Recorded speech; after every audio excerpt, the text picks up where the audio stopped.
$1 million. Hey guys, remember that game on Indiegogo I talked about a little while ago? The one people said couldn't happen, wouldn't be funded? Well, you were probably right. It got off to a pretty slow start and a lot of people just didn't get the whole thing. Some people think Lab Zero is just pandering to SJWs or ripping off Steven Universe of all things because the Bay has a pointy nose, and apparently you're not allowed to give a character a pointy nose now that Pearl has one. And have abstained from supporting this game out of principle. I don't get it either. Well, it turns out we probably don't need these people. A few days ago, everyone pulled together in a last-ditch effort to buy some extra time and save this campaign. See, it turns out if you manage to hit 60% of your target goal and you still have a few days left, the campaign's creators can send a request to the website's owners to have the campaign extended by 20 days. In this case, they had to reach 900,000, and boy, you should have seen how fast those numbers started climbing.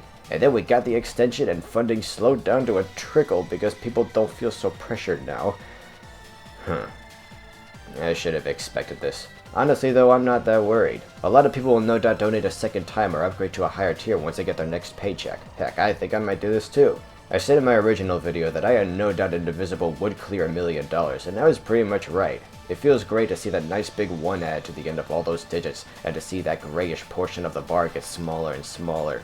Victory seems a lot more feasible now. But this isn't the time to relax, guys. We've got to pick up the pace again, because this is our last chance. You only get one extension. If we don't make the last third of this budget in less than 3 weeks, this game dies. So, if you think about it, nothing has really changed.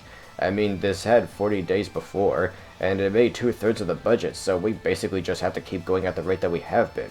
Unfortunately, funding has slowed down to a mere 10,000 or so a day, and we're gonna need a lot more than that. But hey, the people pulled through before, and I have no reason to doubt that they will a second time. I mean, this game has like twice as many backers now as it did a week or so before hitting 60%, and every dollar add is going to make it much easier for others to close the gap.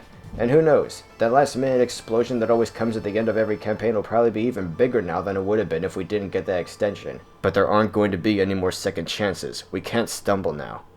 In the description, I'll post links to the campaign on Indiegogo and to my original video review of Indivisible's prototype for those who may have missed it and would like to know more about this game, and also so you can see how far the campaign has come since then. And please, no silly comments like, they should have used Kickstarter instead. They have their reasons for choosing to go with Indiegogo, and it's not nearly as scary of a website as you might think. All I can say is, I want this game to be made. I want to play as characters like Phoebe and Kadira and Tinnock and Naga Rider and Toko and Zara and Baozai and George. You should check out some of their backstories. This is great material. And to think they're even going to include characters from completely different franchises as guest stars, like Shovel Knight and Juan from Guacamele.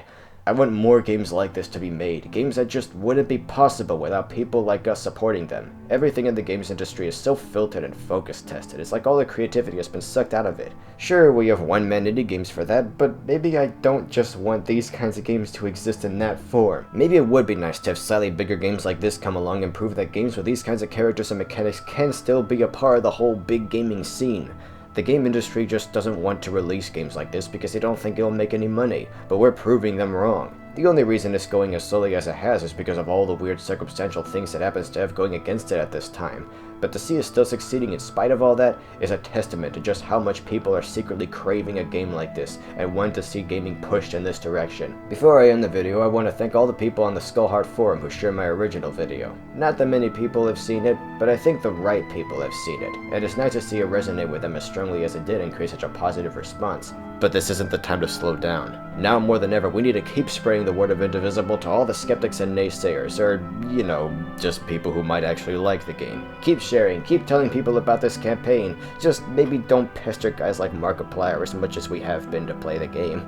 Anyway, depending on whether Indivisible succeeds or fails, I'll make another video about it in a few weeks, but you can expect a couple of new Sonic vids before then. The next part of my Sonic Adventure 1+2 re-review series should be up in a couple of days.